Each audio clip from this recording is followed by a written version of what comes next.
जी निशांत, बहुत शुक्रिया। देखिए, हम लगातार नतीजे दिखा रहे थे, हम आपके सामने आंकड़े रख रहे थे, उन्हें डाइसेक्ट कर रहे थे, उनका विश्लेषण कर कर बता रहे थे। तो देखिए मेरे पीछे यहाँ इस वॉल पर हम आपको उन बड़े दलों के बारे में पहले एक आंकड़ा दिखाते हैं। वो बड़े दल जो सबसे बड़े दल बनकर उभरे हैं इस लोकसभा चुनाव में, क्योंकि अब जो तमाम दल हैं, जो सहयोगी हैं, चाहे वो इंडिया गठबंधन के सहयोगी हों या एनडीए के सहयोगी हों, उनकी भूमिका बहुत अहमियत रखती है, क्योंकि किसी को भी पूर्ण बहुमत, किसी एक पार्टी को पूर्ण बहुमत नहीं मिला है।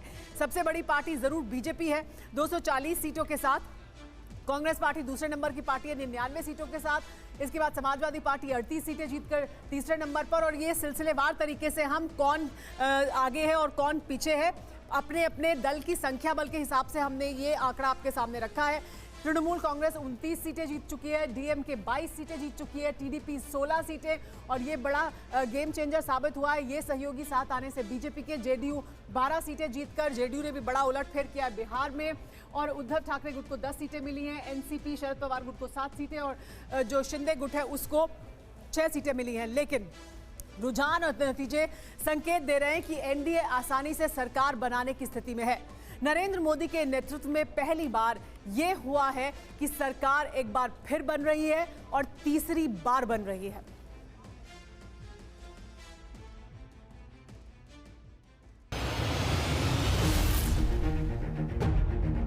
ये उनकी राजनीतिक और नैतिक हार है। जो व्यक्ति बार बार अपने नाम से ही हर जगह वोट मांगते थे, उनकी ये बहुत बड़ी हार है। यूपी की जनता से मैं कहना चाहता हूं, आपसे ज्यादा पॉलिटिकल विजडम, मतलब आपने कमाल करके दिखा दिया। यूपी की जनता ने कमाल करके दिखा दिया। परिणाम जो है हमारे आशा के अनुकूल नहीं है और कोई चिंता की बात नहीं है, सरकार बन रही है।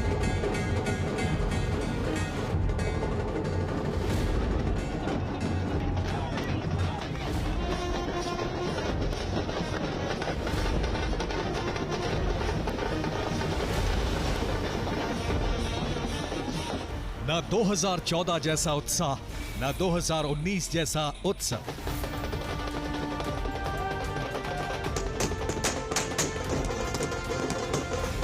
फिर भी भरोसा है कि मोदी सरकार तीसरी बार बनने निश्चित है।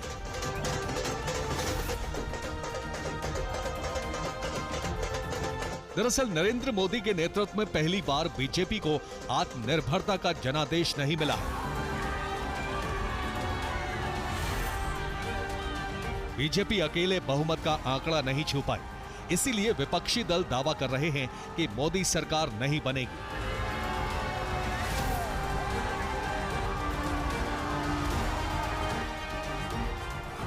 आप भाग दौड़ चल रहे हैं, मैं सुन रहा था। हाथ पांव दौड़ रहे हैं, सबको हाथ पांव दौड़ रहे हैं, हमारे साथ आइए सरकार बनाएंगे।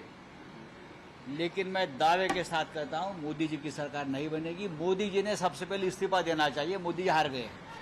देश ने नरेंद्र मोदी जी को साफ कह दिया है कि हम आपको नहीं चाहते हैं। And this is the main thing that this election has said. The country has unanimously and clearly stated, we do not want Mr. Narendra Modi and Mr. Amit Shah to be involved in the running of this country. ये जो result है जनता की result है और ये जनता की जीत है और लोकतंत्र की जीत है।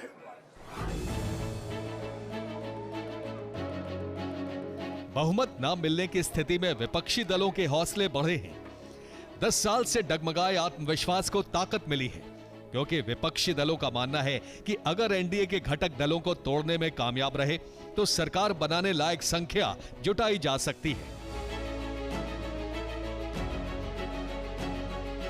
विपक्ष के इस जोड़ तोड़ को बीजेपी भी समझती है और इसीलिए दिल्ली में महामंथन हुआ। दोपहर में बीजेपी अध्यक्ष जेपी नड्डा के घर पर बैठक बुलाई गई। बैठक में केंद्रीय गृह मंत्री अमित शाह और रक्षा मंत्री राजनाथ सिंह मौजूद रहे। इसके साथ ही 5 जून को दिल्ली में एनडीए की बैठक बुलाई गई है। एनडीए के सभी दलों को दिल्ली आने का न्योता दिया गया है।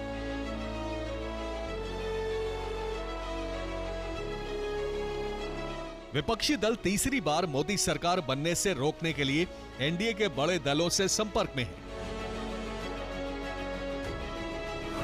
सीटें जीतने के लिहाज से बीजेपी के बाद एनडीए के 3 सबसे बड़े घटक दल हैं टीडीपी, जेडीयू और एलजेपी रामविलास।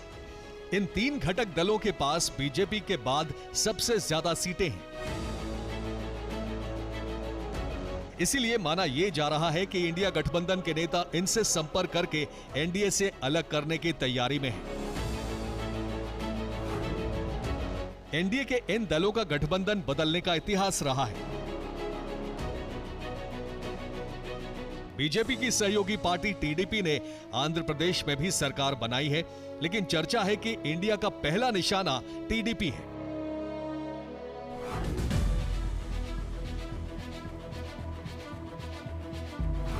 पहली बार 1998 में टीडीपी ने बीजेपी के साथ गठबंधन किया और 2004 में अलग हो गई।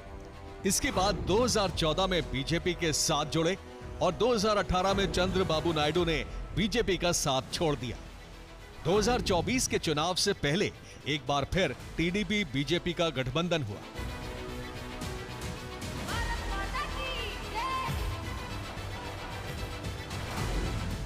एनडीए की दूसरी सबसे बड़ी पार्टी जेडीयू का भी बार बार पाला बदलने का इतिहास रहा है।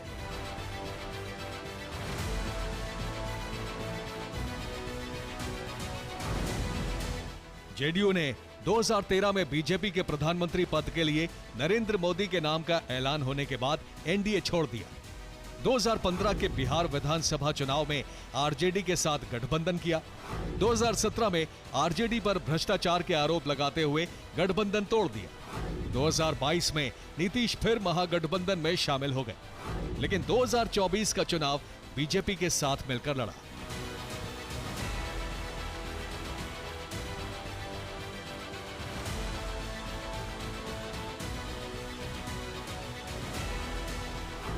एनडीए की तीसरी पार्टी है एलजेपी रामविलास। बिहार में पार्टी की प्रचंड जीत के बाद चिराग पासवान का उत्साह चरम पर है।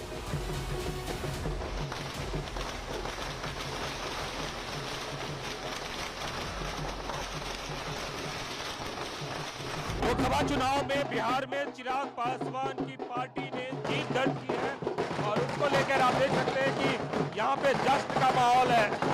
चिराग पासवान अपने घर में अपने माता जी के साथ बालकनी में खड़े होकर सबका अभिवादन स्वीकार कर रहे हैं और पटाखे छूट रहे हैं। दूसरी तरफ काफी ज्यादा यहाँ पर समर्थकों में जोश, उत्साह और निश्चित रूप से इस तरीके का जीत बिहार में हासिल हुआ है, उसके बाद से यहाँ पे काफी ज्यादा लोगों में हर्ष और उत्साह है।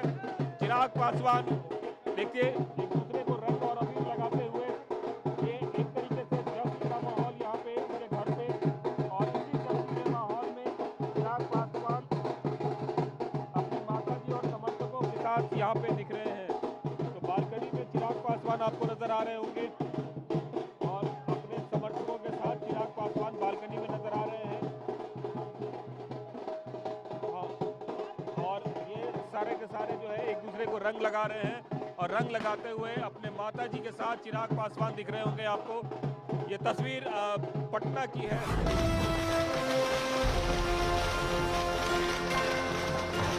लेकिन एलजेपी भी समय समय पर पाला बदलती रही है। हालांकि चिराग पासवान का दावा है कि गठबंधन अटूट है।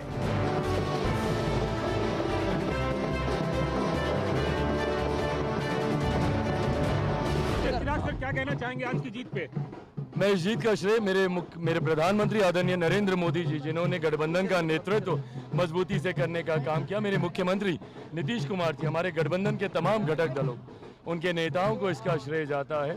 और मैं मानता हूं बिहार में बेहतरीन प्रदर्शन रहा। जिस तरीके से विपक्ष खोखले दावे करता रहा आज कहीं ना कहीं उनको भी पता चल गया कि बिहार की जनता ने उन पे नहीं, हमारे गठबंधन पर, मेरे प्रधानमंत्री, मेरे मुख्यमंत्री जी पर विश्वास करने का काम। नीतीश जी को लेकर क्या बोलेंगे? गठबंधन का हिस्सा थे कई तरह के। हम लोग गठबंधन में मजबूती से हैं, एनडीए साथ मिलकर हम लोगों ने चुनाव लड़ा, साथ मिलकर हम लोग सरकार बनाएंगे और सरकार चलाएंगे। एक आखिरी सवाल, अमित शाह जी ने आपको फोन किया, क्या बताया उन्होंने, क्या पूछा उन्होंने आपसे? उन्होंने पहले तो पार्टी के प्रदर्शन पर बधाई देने का काम किया और साथ ही में एनडीए की बैठक का जिक्र उन्होंने किया। अब जाएंगे और आगे की रणनीति तय की जाएगी। कैबिनेट में दिखेंगे? भाई अभी इसके ऊपर कोई चर्चा नहीं, प्रधानमंत्री जी तीसरी बार शपथ ले रहे हैं, ये बड़ी बात है। आंकड़ों के हिसाब से एनडीए सरकार बनाने के लिए बहुमत हासिल कर चुका है। नरेंद्र मोदी की तीसरी शपथ तय मानी जा रही है, लेकिन सुनिश्चित ये भी करना होगा कि एनडीए कुनबे में बिखराव ना हो।